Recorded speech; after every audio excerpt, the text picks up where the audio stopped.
Hi, this is Dr. Paul Inselman from Inselman Coaching, and welcome to News That You Can Use: How to Banish Fear and Overcome Objections. You know, your practice is a reflection of you. What are your feelings towards investing money in yourself for your growth and development? What are your feelings about investing time in educating your staff and in educating your patients? Well, let me ask you, do your patients say, "Yes, doctor, I'll be there 2 or 3 times a week," and then they don't come back after their report of findings? Why is that?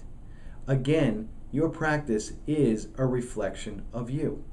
So let's banish fear. First of all, fear. F period, E period, A period, R period.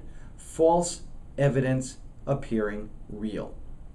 Let's talk about a fear of investing dollars to help oneself. This is the litmus test that I recommend to all of my clients. Whenever they're going to make an investment, they need to use this as their litmus test.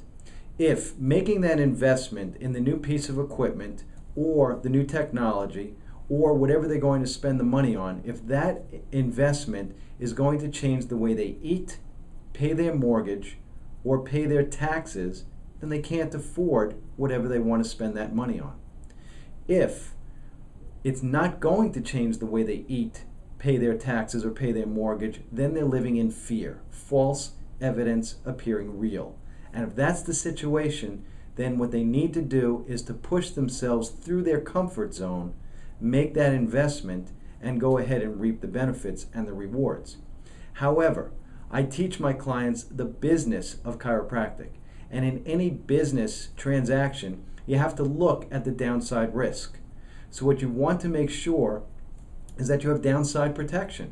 So for example, if you're looking to hire a coaching company or a consulting company, make sure that you have downside protection, that you don't have to sign a long-term contract, or preferably any contract.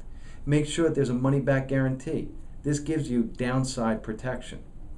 Let's talk about your patients. You know, again, if your feeling is, "I don't like to invest money, I don't have it, I can't afford it," these are the same reflections that your patients are going to look back right at you with. They're not going to be able to afford their care. They're not going to want to spend money in your office. So what you need to do is you need to help them to overcome their false evidence appearing real. And the way you do that is make a list of all of the objections that you've heard in your office, and then have an answer for each and every one of those objections.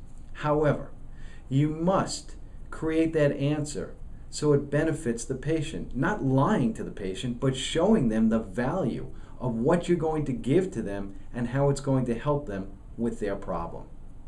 Thanks so much for listening to today's News That You Can Use. My name is Dr. Paul Inselman. If you'd like to reach me, you can reach me at 1-888-201-0567, or you can go to the net at www.inselmancoaching.com. That's INSELMAN.com. Again, thanks so much for watching, and have a great day.